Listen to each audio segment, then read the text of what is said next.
नमस्कार दोस्तों, आज हम आपको वट सावित्री व्रत पर सुने जाने वाली सत्यवान और सावित्री की कथा सुनाने जा रहे हैं। एक समय की बात है, एक अश्वपति नाम के राजा थे। उनकी कोई संतान नहीं थी। राजा ने संतान प्राप्ति के लिए अनेकों यज्ञ किए, जिसके फलस्वरूप उन्हें एक तेजस्वी कन्या की प्राप्ति हुई। राजा ने कन्या का नाम सावित्री रखा। समय बीतता गया और सावित्री विवाह योग्य हो गई। एक दिन राजा ने सावित्री से कहा, सावित्री, अब तुम विवाह के योग्य हो गई हो, इसलिए स्वयं अपने लिए योग्य वर की खोज करो। पिता की बात मानकर सावित्री मंत्रियों के साथ यात्रा पर निकल गई। अनेक ऋषियों के आश्रमों, तीर्थों और जंगलों में घूमने के बाद वह राजमहल लौट आई। संयोगवश उस समय उसके पिता के साथ देव ऋषि नारद भी बैठे हुए थे। सावित्री ने उन्हें प्रणाम किया। राजा अश्वपति ने सावित्री से उसकी यात्रा का समाचार पूछा। सावित्री बोली, पिताजी, तपोवन में अपनी माता पिता के साथ निवास कर रहे सत्यवान मेरे लिए योग्य हैं। मैंने मन से उन्हें अपना पति चुना है। सावित्री की बात सुनकर देव ऋषि नारद चौंक उठे और बोले, सावित्री ने तो बहुत बड़ी भूल कर दी है। यह सुन अश्वपति चिंतित हो गए और बोले, हे देव ऋषि, सत्यवान में ऐसा कौन सा अवगुण है? इस पर नारद जी ने कहा, राजन, सत्यवान के पिता शत्रुओं के द्वारा राज से वंचित कर दिए गए हैं। वह वन में तपस्वी जीवन व्यतीत कर रहे हैं और अपनी दृष्टि खो चुके हैं। राजन, सबसे बड़ी कमी यह है कि सत्यवान अल्पायु है। 12 वर्ष की आयु में से अब उसके पास केवल 1 वर्ष की आयु शेष रह गई है।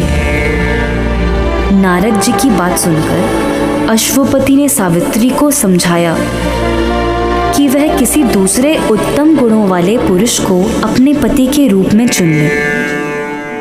सावित्री बोली, पिताजी, नारी अपने जीवन में केवल एक ही पति का वरण करती है। अब चाहे जो भी हो, मैं किसी दूसरे को अपने पति के रूप में स्वीकार नहीं कर सकती।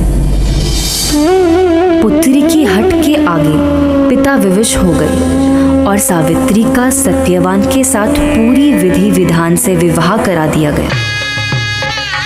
विवाह के पश्चात सावित्री अपने पति और सास ससुर के साथ वन में रहने लगी।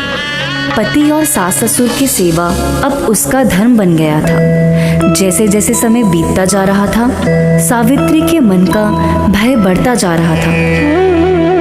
नारद जी के कहे अनुसार जब उसके पति की आयु मात्र 4 दिन बची, तब सावित्री ने 3 दिन पहले से व्रत रखना प्रारंभ कर दिया। अंततः वह दिन आ पहुंचा जब सत्यवान की मृत्यु निश्चित थी। चौथे दिन जब सत्यवान लकड़ियां लेकर वन को जाने लगा, तब सावित्री बोली, हे नाथ, मैं भी आपके साथ वन को चलूंगी। सत्यवान के मना करने पर भी वह सास ससुर की आज्ञा लेकर अपने पति के साथ वन को चली गई। वन में सत्यवान ने जैसे ही पेड़ से लकड़ी काटना शुरू करा, उसके सर में असहनीय पीड़ा होने लगी और वह पेड़ से उतर गया। सावित्री समझ गई कि उसके पति का अंत समय निकट है। अतः उसने अपने पति का सर अपनी गोद में रख लिया। लेटने पर सत्यवान अचेत हो गया। सावित्री चुपचाप आंसू बहाती ईश्वर से प्रार्थना करने लगी। तभी उसे लाल वस्त्र पहने भयंकर आकृति वाला एक पुरुष दिखाई दिया। वह साक्षात यमराज थे। सावित्री बोली, महाराज, आप कौन हैं? यमराज ने उत्तर दिया, सावित्री, मैं यमराज हूँ और तुम्हारे पति के प्राण हरने आया हूँ। सावित्री बोली, प्रभु, सांसारिक प्राणियों को लेने तो आपके दूत आते हैं, क्या कारण है कि आज आपको सोए आना पड़ा? यमराज ने उत्तर दिया, सावित्री, सत्यवान धर्मात्मा तथा गुणों का सागर है। मेरे दूत इन्हें ले जाने के योग्य नहीं हैं, इसलिए मुझे सोए आना पड़ा। ऐसा कहकर यमराज ने सत्यवान के शरीर से प्राणों को निकाला और उसे लेकर वह दक्षिण दिशा की ओर यमलोक को जाने लगे।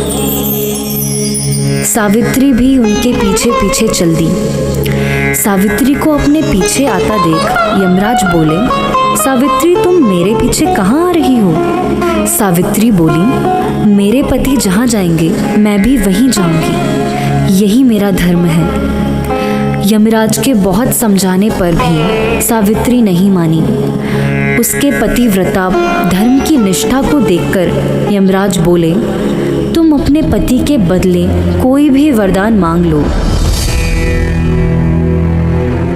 सावित्री ने अपने दृष्टिहीन सास ससुर की आंखें मांगी और यमराज ने तथास्तु कहा और आगे चले। फिर से सावित्री उनके पीछे पीछे चल दी। तब यमराज ने सावित्री से कहा, एक और वर मांग लो। तब सावित्री ने उनके सास ससुर के राज्य को वर के रूप में मांग लिया और यमराज ने तथास्तु कहा और आगे चल दिए। सावित्री फिर भी यमराज के पीछे पीछे चलने लगी। अब यमराज बोले, चलो एक और वर मांग लो। तब सावित्री ने अपने पिता के लिए 100 पुत्रों का वरदान मांगा। यमराज ने तथास्तु कहकर सावित्री को वापस लौटने को कहा, लेकिन सावित्री नहीं मानी और फिर उनके पीछे चल दी। अब यमराज बोले, सावित्री, तुम मुझसे अपने पति के प्राणों के अलावा कोई भी वरदान मांग लो।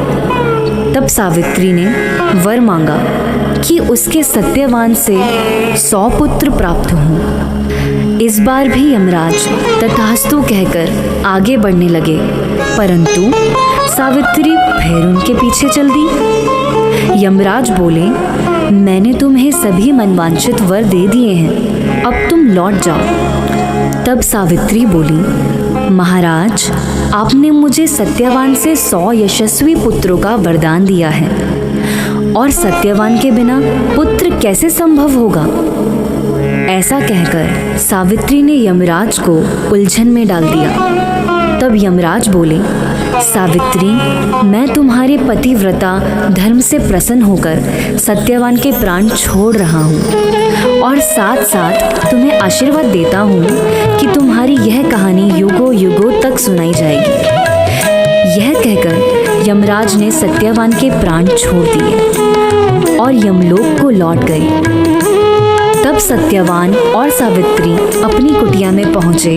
वहां उनके माता पिता की आंखों की दृष्टि भी लौट आई थी और उन्हें अपना खोया हुआ राज्य पुनः मिल गया था। दोस्तों, यह थी वट सावित्री की व्रत कथा। यह व्रत करने और कथा सुनने से विवाहित स्त्रियों के जीवन के सभी दुख दूर हो जाते हैं और उनके पति को लंबी आयु मिलती है।